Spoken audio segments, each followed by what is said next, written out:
बीते दिनों MMC zone के प्रवक्ता अनंत यानी कि विकास नागपुरे ने हमसे संपर्क किया था और 28 नवंबर को हमसे मुलाकात कर उन्होंने मुख्यधारा में वापसी की थी।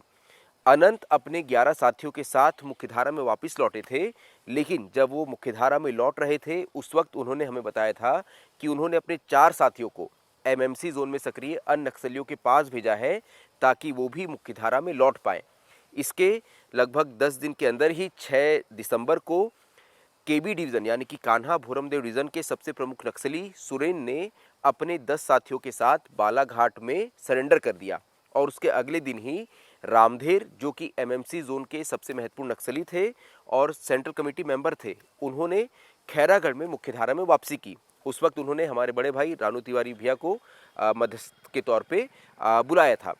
फिलहाल एमएमसी जोन के सारे महत्वपूर्ण नक्सली जो है वो मुख्यधारा में लौट गए हैं, लेकिन अनंत ने मुझे 2-3 दिनों से वो लगातार मुझे कॉल करके बात कह रहे हैं कि हमने जिन अपने 4 साथियों को सुरेन, रामधेर और बाकी नक्सलियों से संपर्क करने भेजा था, वो फिलहाल अब तक वापस लौटकर नहीं आए हैं।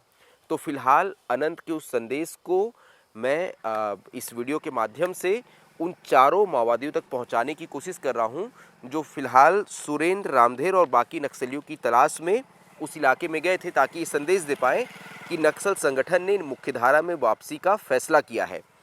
मुझे उनके नाम अनंत ने भेजे हैं। उनके हिसाब से ये चारों माओवादी जो हैं ये दर्रे कस्सा एरिया कमेटी के हैं, जिसमें प्रमुख हैं दर्रे कस्सा एरिया कमेटी के कमांडर रोशन, दूसरा नाम है एरिया कमेटी मेंबर सुभाष का, तीसरा नाम है एरिया कमेटी मेंबर रतन का और चौथा नाम है पार्टी मेंबर रंजीत का। तो फिलहाल इन चारों माओवादियों के लिए मैं एक बार फिर से इनका नाम बता दूं: कमांडर रोशन, एसीएम सुभाष, एसीएम रतन और पार्टी मेंबर रंजीत। इन चारों माओवादी, अगर आप सभी साथी ये वीडियो देख पा रहे हो, तो अनंत यानी कि विकास नागपुरे ने आप सभी के लिए एक संदेश भेजा है कि एमएमसी जोन के लगभग सारे माओवादियों ने मुख्यधारा में वापसी कर ली है। फिलहाल आप लोगों को जो काम अनंत ने सौंपा था इन सभी नक्सलियों से संपर्क करने का, वो काम पूरा हो चुका है। उन्होंने आप लोगों से भी मुख्यधारा में वापसी करने का आग्रह किया है। मेरी तबीयत कुछ ख़राब है। अनंत मुझसे 2-3 दिनों से इस वीडियो को जारी करने के लिए कह रहे थे, लेकिन मैं फ़िलहाल इस वीडियो को जारी करवा देता हूं। बीते दिनों एमएमसी जोन के प्रवक्ता अनंत जी ने हमसे संपर्क किया था और उन्होंने ये कहा था कि अब एमएमसी जोन के कैडर्स भी मुख्यधारा में शामिल होना चाहते हैं, जिसके बाद सरकार की ओर से उन्हें कुछ आश्वासन मिले और अब अनंत अपने साथियों के साथ दादा कितने साथी आ रहे हैं आपके साथ? अभी हाँ 11 है अभी फिलहाल। तो अनंत दादा अपने 11 साथियों के साथ हमने 2 साथियों को, कुल 4 साथियों को, हमारे बाकी जो एमएमसी के साथी है जी उनसे संपर्क साधने के लिए भेजा था। जी हम उनके आने का इंतज़ार कर रहे थे। जी से उनसे कोई समाचार आएगा तो वो साथियों को फिर साथ में लेकर हम एक प्रक्रिया करते हुए फिर एक साथ ही इकट्ठा आएंगे। जी लेकिन फिर काफ़ी जल्दबाजी दिखाई। मतलब सरकार ने थोड़ा सबूरी से काम लेना था। सब्र से काम लेती तो शायद प्रक्रिया और बेहतर होती। मतलब आपके और साथी भी बाहर आ पाते, मुख्यधारा में शामिल हो पाते। जी आपकी सेहत नासाज है कुछ? थोड़ी सी नासाज है तो वही खांसी। जी क्योंकि ये बातचीत का दौर चल रहा था, आपने पहले ऑडियो जारी किया, फिर आपने पत्र लिखा, हमसे भी आपकी 2 बार बातचीत हुई। इस दौरान क्या जो बाकी साथी जंगलों में थे उनसे संपर्क करने की कोशिश की आपने, और वो कहाँ तक पहुँचा? जी हमने भेजा है 4 लोगों को जी और कुछ दिनों से भेजा है, लेकिन अभी तक उनसे संपर्क स्थापित नहीं हो पाया। जी तो साथी फिर लौटने वाले थे वापस, लेकिन उनके लौटने का थोड़ा इंतज़ार था हमें। लेकिन फिर जिस तरह से ये घटनाक्रम हुए तो उसमें हम थोड़ा और विलम्ब से आना चाहते थे और सभी साथियों को कन्विंस करते हुए, चीज़ों को थोड़ा बेहतर बनाते हुए। क्या है कि ऐसे टूट फूट कर आना, टुकड़ों टुकड़ों में आना ज़्यादा बेहतर नहीं होता। तो अभी भी मैं मेरे साथियों को यही संदेश देना चाहता हूँ कि मैं फ़िलहाल यहाँ तुरंत ही पुनः मार्ग की ओर नहीं आया हूँ। मैं तीनों सरकारों से एक अवधि लेने के लिए आया हूँ, अनुरोध करने के लिए आया हूँ कि जब तक हमारे साथियों से, क्योंकि एक लंबा समय है उनसे संपर्क होने में, तो इसलिए एक वक्त लगेगा। आसानी से हमारे साथी यहाँ वहाँ नहीं मिलते। आप ढूंढने चले जाओ तो कहीं मिल जाएंगे, कहीं बस स्टैंड पे मिल जाएंगे, ऐसा तो नहीं होता। जंगलों में रहते हैं, जगह जगह अलग अलग जगह रहती है, तो एक एक जगह नहीं रहती। और आज की परिस्थिति में इकट्ठा एक जगह मिलते भी नहीं हैं। तो ऐसी स्थिति में उनको समेटने में, उनसे संपर्क स्थापित करने में वक्त लगता है। अब वो कह रहे थे कि 10-15 दिन काफ़ी है, तो 10-15 दिन शहर के लिए काफ़ी है, जंगलों के लिए ना काफ़ी है, क्योंकि जंगल बिहड़ होते हैं, पहाड़ होते हैं, घने होते हैं। अब आप देखिए, हमें आने में ही यहाँ पे जब हमने 12 बजे का समय तय किया, लेकिन पहुँचते पहुँचते 4 साढ़े 4 के करीब हो गए। हाँ, 12 बजे से मैं इंतज़ार कर रहा हूँ और लगातार हम ये कोशिश कर रहे थे कि आसपास कहीं मिल जाएँ, फिर जंगल के हिस्से में आप मिले हैं। अच्छा, फिर हमारा जोन जो है, फिर यहाँ से लेकर वो मंडला बालाघाट पूरा है, तो वहाँ तक हमें संपर्क स्थापित करने के लिए फिर सोचे हमें हमारे साथियों को कितना वक्त लगेगा। जाना भी तो पैदल है, जंगलों से तो कोई मोटरसाइकिल से नहीं जा सकते, तो पैदल ही जाना है। फिर एक जगह तो नहीं है, आपको दसियों जगह, दर्जनों जगह ढूंढना पड़ेगा, कई गाँवों को संपर्क करना पड़ेगा, ये गाँव में आए हैं क्या, वो गाँव में आए हैं क्या।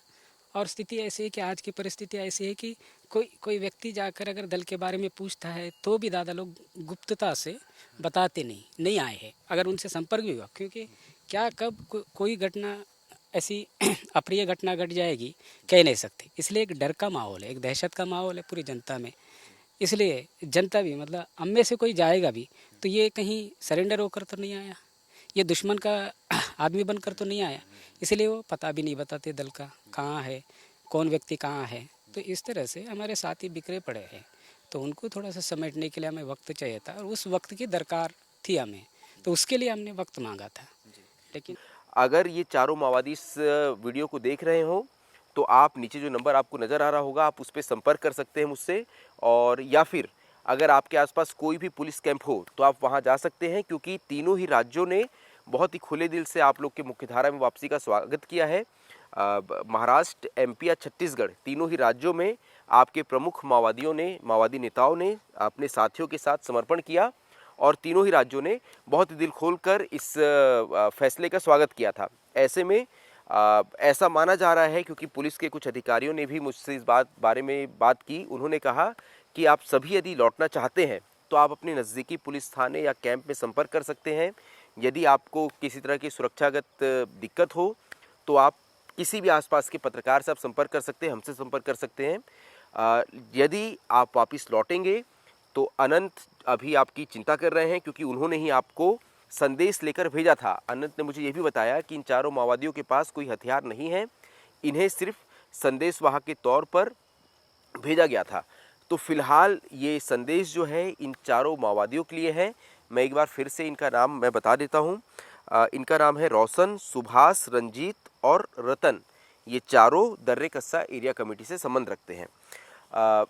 इसके अलावा उन्होंने एक और संदेश दिया है कि यदि जो आपके संपर्क सूत्र हैं उस इलाके में आप उन्हें बेहतर तरीके से जानते हैं, उन तक भी अनंत द्वारा हाथों से लिखा हुआ एक लेटर दिया गया है, अपना संदेश दिया गया है। यदि आप उन किसी व्यक्ति से संपर्क करते हैं तो आप तक अनंत का वो संदेश पहुंच जाएगा और आप भी मुख्यधारा में लौट सकते हैं। फिलहाल एमएमसी जोन जो है वो लगभग नक्सल मुक्त होने की कगार पर है। बीते दिनों अनंत, सुरेंद्र और रामधेर के सरेंडर के बाद एमपी का हिस्सा यानी जो बालाघाट का हिस्सा है उसे नक्सल मुक्त घोषित कर दिया गया है। जो नांदगांव का हिस्सा जो आता था उस पर बमुश्किल 2-4 नक्सली ही बचे हैं, और जो महाराष्ट्र का इलाका है उसमें ये चारों माओवादी क्योंकि दर्रे कस्सा एरिया कमेटी के हैं तो फिलहाल उस इलाके से आते हैं।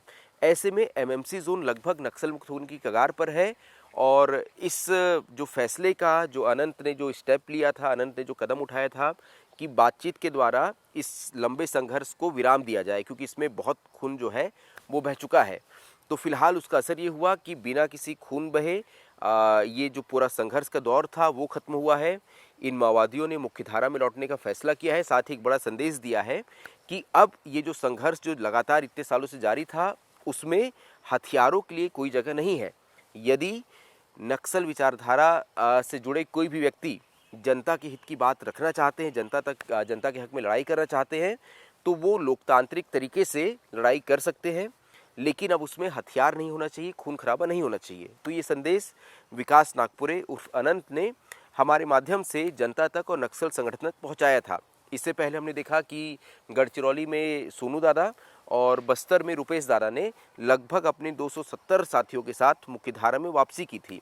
तो फिलहाल ये जो खून खराबे का दौर था वो अपने अंतिम पड़ाव पर है, और इसमें राहत की बात ये होनी चाहिए कि माओवादियों ने और सरकार ने, दोनों ही पक्षों ने बहुत ही समझदारी के साथ इस पूरे मामले को ख़त्म करने की कोशिश की है और बिना एक भी गोली चलाए हमने देखा कि बहुत बड़ी संख्या में माओवादी जो हैं वो मुख्यधारा में लौटे हैं। लगातार हम देख रहे हैं कि बस्तर ही सही, देश के अलग अलग हिस्सों में जहाँ जहाँ माओवादी समस्या थी वहाँ हम लगातार माओवादियों का समर्पण या उनका पुनर्वास देख रहे हैं। ऐसे में फिलहाल ये संदेश क्योंकि अनंत ने मुझसे कहा था 2-3 दिनों से, वो लगातार ये कह रहे थे कि ये संदेश ज़रा प्लीज़ आप हमारे साथियों तक पहुंचा दीजिए, तो एक वीडियो के माध्यम से उन चारों माओवादियों तक मैं ये संदेश पहुंचा रहा हूं कि फ़िलहाल आपका एमएमसी जोन के सभी महत्वपूर्ण माओवादियों ने समर्पण कर दिया है। आपको जो काम अनंत ने दिया था वो काम अब पूरा हो चुका है और आपको भी अब मुख्यधारा में लौट जाना चाहिए। फिलहाल ये संदेश है, एक संदेश के तौर पर इस खबर को आप देखें और इसे अगर आप शेयर करेंगे तो हो सकता है उन माओवादियों तक जो अभी भी जंगलों के अंदर फंसे हुए हैं उन तक ये संदेश पहुंच जाए और वो मुख्यधारा में शांति से लौट आए। तो मैं संजय ठाकुर हूँ, कैमरे के पीछे है संजू राव।